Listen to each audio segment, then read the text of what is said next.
Salut les Anacalypsiens, bienvenue dans cette nouvelle vidéo d'Anacalypsie. Donc aujourd'hui, petite vidéo où je vais vous présenter l'histoire de Secret Invasion.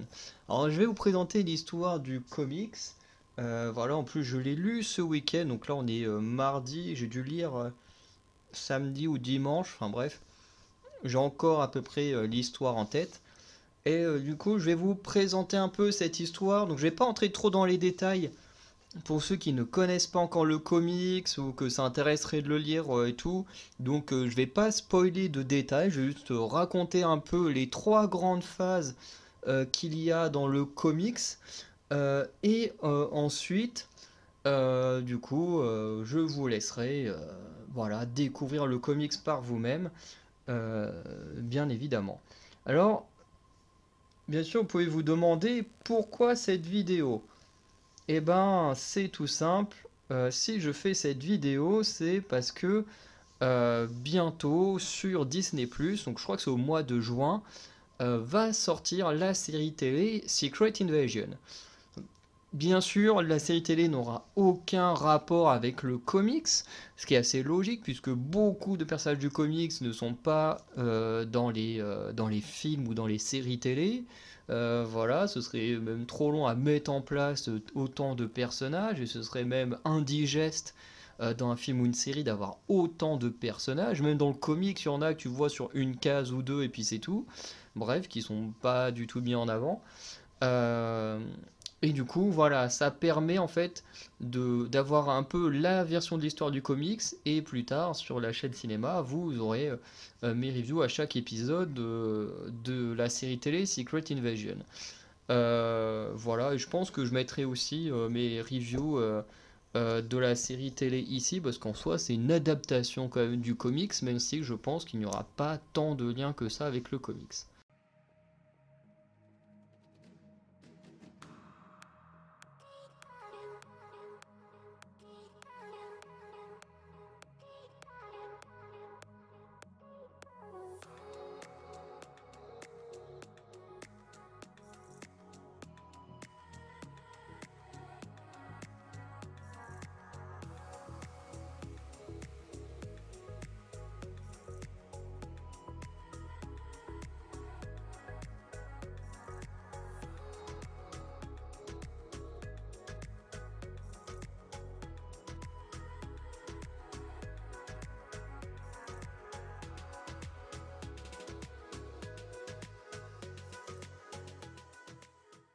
Bref, on va commencer. Donc, moi, si je devais présenter le comics, ce que je fais actuellement, hein, je découperai l'histoire en trois étapes.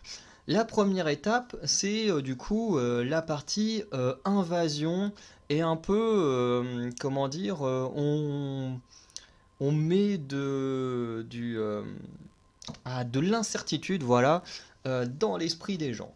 Ce qui signifie qu'en fait, dans l'histoire, quand ça commence, alors c'est pas dit précisément, mais il y a l'air d'avoir quand même des liens par rapport à la Civil War, des choses comme ça. On voit qu'il y a deux camps. D'un côté, on a Iron Man et certains autres. On a Luke Cage, Spider-Man et tout, qui sont plutôt des hors-la-loi. Donc, ce qui semble plus ou moins correspondre à la fin du comics Civil War. Donc, moi, honnêtement, dans la mise en contexte, j'ai l'impression qu'on est sur un après Civil War, en tout cas. Et du coup, bien sûr, dans ce début, on a tous les héros qui sont du coup très méfiants les uns envers les autres, et on découvre du coup Tony Stark, Mister Fantastic et Hank Pym, trois des plus gros génies de la planète, qui découvrent le corps d'Electra, qui en réalité est un Skrull. Et du coup, ils se questionnent sur qu'est-ce qui se passe, qui sont les Skrulls, pourquoi ils sont indétectables, puisque la magie, les pouvoirs mutants et la technologie n'arrivent pas à détecter les Skrulls. Donc, ils commencent à se questionner, tout ça. Et il y a un vaisseau qui va arriver dans l'espace jusque sur Terre, donc le Sword, une des choses qui n'existe pas dans le MCU, enfin si, qui est vite fait mentionné dans Captain Marvel, mais qui en soi n'a jamais été plus exploité que ça. Et encore, je suis même pas sûr que ce soit réellement le Sword. Bref, le Sword qui est en gros une unité dans l'espace proche de la Terre qui est censée prévenir et empêcher d'éventuelles invasions ou problèmes du moins venant des extraterrestres. Et du coup, eux, ils voient un vaisseau atterrir sur Terre, ils préviennent Tony Stark. Du coup, il y a une personne qui prévient Luke Cage et les hors-la-loi. Et du coup, tout le monde se rend en Terre sauvage, donc ça qui n'existe pas dans le MCU, donc la Terre sauvage, qui pourtant est un moment clé du comics, puisqu'en fait les héros vont se rendre là-bas pour voir ce qu'il y a dans ce vaisseau, en pensant que ce sont des Skrulls, et en fait va ressortir de ce vaisseau des doubles d'eux-mêmes.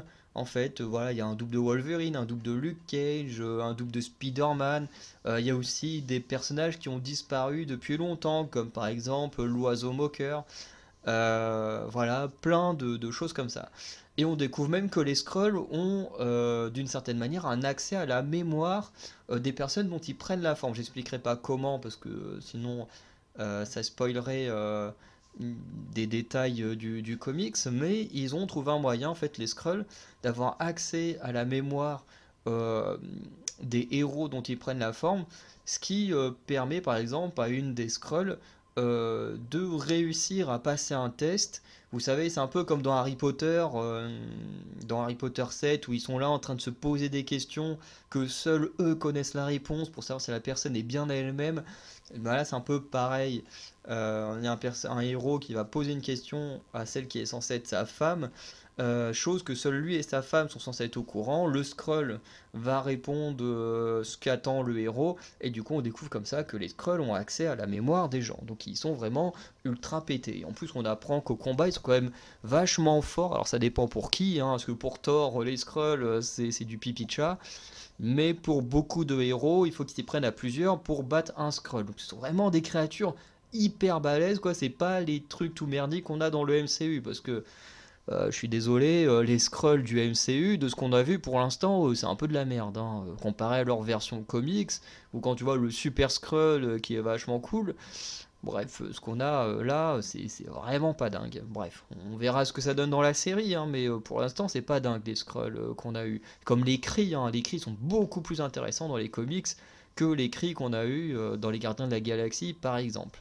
Mais bon, ça, c'est plus personnel. Euh, et du coup, en faisant ça, bah, les héros ils vont rentrer en conflit, donc ils vont se battre plus ou moins entre eux, parce que dans la Terre sauvage il y a des dinosaures, il y a même Khazar, un héros, et sa femme, enfin je sais pas trop si c'est sa femme, mais je pense, qui ont un Tigradon de ça, enfin bref, c'est un lieu très particulier, avec des créatures préhistoriques et tout, et, euh, et du coup, ça va un peu bouleverser tout le monde.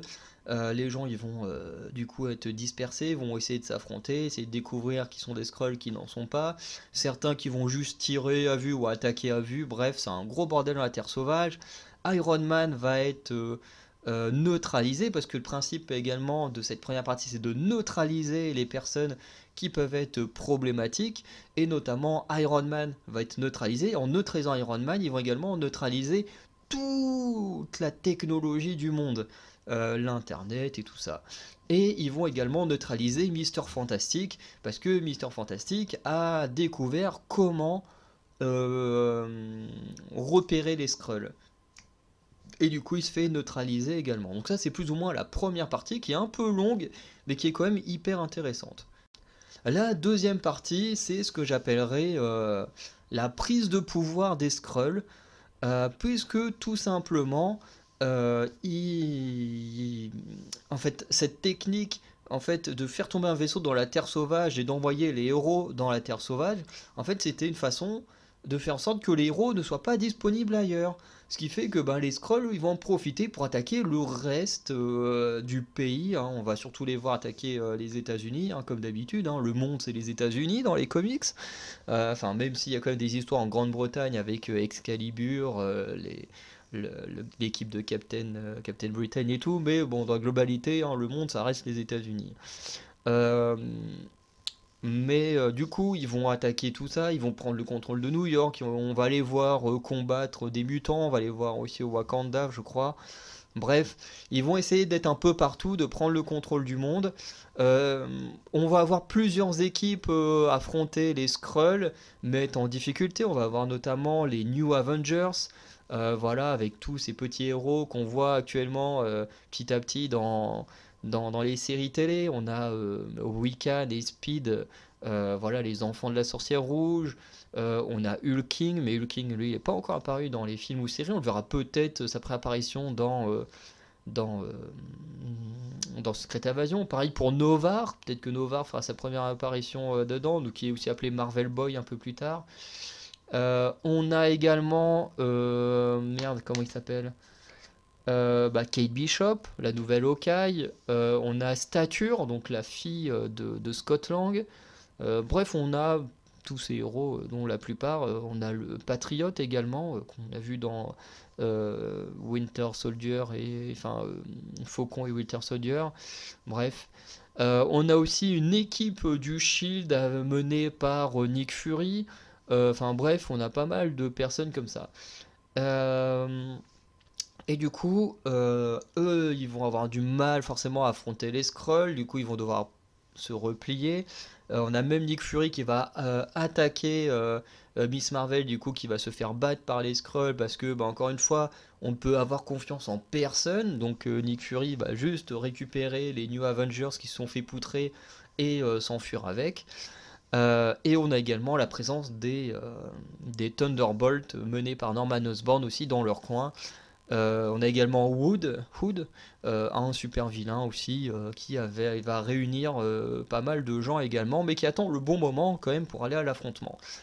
Euh, on a du coup, comme je disais, la prise de pouvoir, puisque les héros ont échoué, et du coup les Skrulls vont totalement prendre le contrôle du monde, vont retourner le cerveau de pas mal de citoyens contre les super-héros. On a même un moment des humains qui vont tenter de se retourner contre la police et de glorifier des Skrulls qu'ils croisent dans la rue.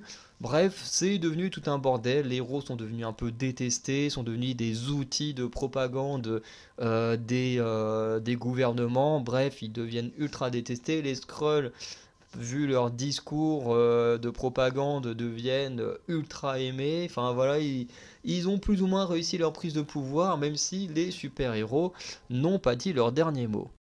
Et du coup, on passe à la troisième partie que j'appellerai la rébellion, puisque quand même les super-héros vont quand même réussir à revenir dans le game. Iron Man va réussir à se soigner, il va réussir à récupérer une ancienne armure, la toute première armure rouge et or, puisque c'est pas réellement sa toute première armure qu'il a faite, mais c'est la première de cette couleur-là, on va dire. Voilà, qui n'est pas lié à la technologie, donc voilà, qui peut utiliser sans avoir à être lié à cette technologie utilisée par les Skrulls. Euh, et du coup qui revient dans le game, voilà. Les héros de la Terre sauvage vont être accueillis par Mister Fantastic qui, grâce à Abigail Brand du Sword, a réussi à être libéré.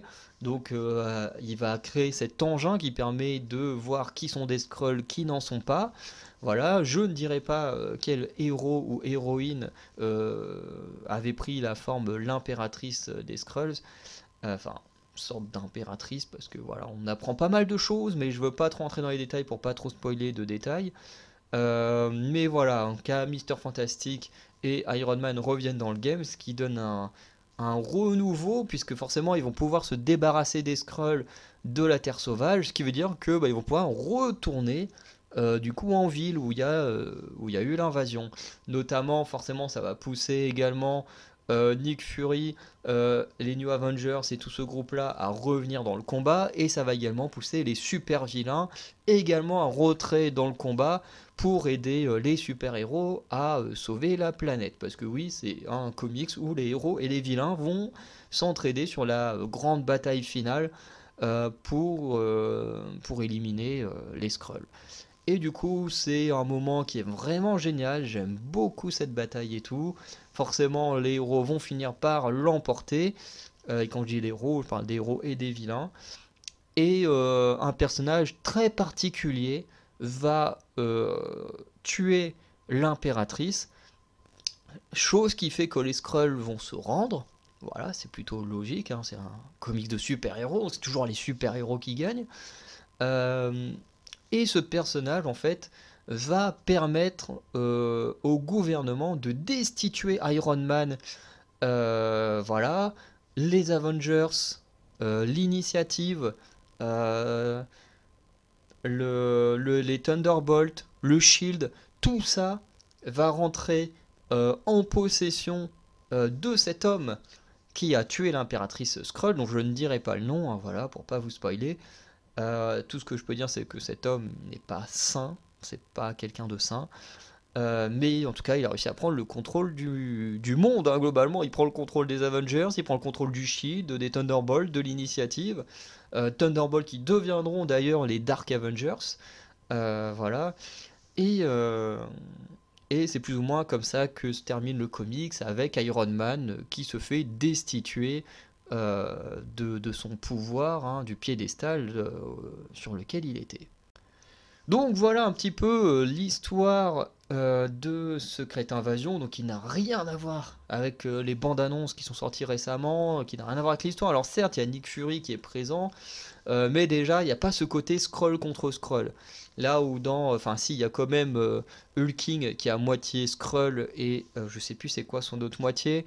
On a Novar qui je crois aussi a des origines Skrull. Mais on n'a pas ce côté comme dans la série télé où c'est vraiment des vrais Skrulls contre d'autres Skrulls. Là, on est vraiment sur des héros et des super vilains contre des Skrulls. Là où dans la série, voilà, ce sera un peu plus mélangé. Il y aura beaucoup moins de super héros. Je pense que ça aura un peu plus un effet thriller que là le comics qui est très très différent. En tout cas, je vous conseille de lire le comics, de regarder la série télé pour voir un peu les détails qui auront été repris, ce qui n'aura pas été repris. Moi honnêtement, Les Secrètes Invasions, c'est un comics que j'aime énormément, même si je sais que je vais forcément être déçu en termes d'adaptation, mais en même temps je sais que c'est pas possible. Je veux dire, faudrait les Avengers, qui sont hyper nombreux, faudrait l'initiative des 50 États, enfin des 50 États, pareil, l'initiative, ils sont très nombreux. Il faudrait le commando de Nick Fury, qui pour la plupart n'existe pas, et l'initiative elle-même n'existe pas. Faudrait les équipes du Sword, faudrait les 4 Fantastiques, parce qu'il y a quand même Mister Fantastic, c'est quand même une clé ultra essentielle de Secret Invasion. Faudrait les 4 Fantastiques, parce que le Baxter Building va prendre cher également. Faudrait des dieux, parce que faudrait le retour de Thor, faut Ares, parce qu'il y a Ares, il y a Phobos, son fils. Il faudrait des Thunderbolts, mais des vrais Thunderbolts, pas ceux qui veulent créer pour les films. Faudrait également toute l'armada de Hood. Enfin bref, il y aurait tellement de personnages à mettre en place que c'est impossible d'avoir le Secret Invasion des comics. Et j'en suis totalement conscient. Il faudrait aussi la Terre Sauvage qui n'existe pas, ou encore le Baxter Building qui n'existe pas encore. Il faudrait les mutants, même si les mutants ne sont pas beaucoup mis en avant. On voit quand même pas mal Emma Frost à certains moments. Voilà, on a aussi une apparition du Fauve, de Jean Grey, bref, des persos qui n'existent pas dans le MCU. Donc tout ça, moi j'en ai conscience. Je sais que je vais être déçu de certains points, mais en même temps j'ai confiance, enfin j'ai confiance. J'ai conscience que bah voilà, on peut pas avoir une adaptation ultra fidèle non plus. Donc j'attends avec impatience ce qu'ils vont faire, enfin ce qui va être fait au mois de juin. Voilà, je vous conseille de lire ce comics. Qui est vraiment excellent. En plus, il y a les suites, hein, Siege, Fear Itself, ou plutôt Fear Itself et Siege. Non, plutôt Siege et Fear Itself. Ouais, c'est plutôt Siege et Fear Itself si je dis pas de bêtises. Bref, qui sont excellents également, qui découlent un petit peu de ce qui se passe dans Secret Invasion. Voilà, que je vous conseille également de lire parce que tout ça est génial. Bref. Je vais m'arrêter ici, je vous dis à très bientôt pour de nouvelles vidéos. N'hésitez pas à checker l'onglet communauté le dimanche, puisqu'il y a la liste de toutes les vidéos que je sors la semaine sur toutes mes chaînes. Et également, n'hésitez pas à me dire en commentaire si vous connaissez Secret Invasion, ce que vous en pensez et ce que vous attendez par rapport à l'adaptation. Ça peut être intéressant de débattre dessus. Sinon, voilà, je vous souhaite une bonne journée, de bonne soirée et je vous dis à très bientôt. Ciao.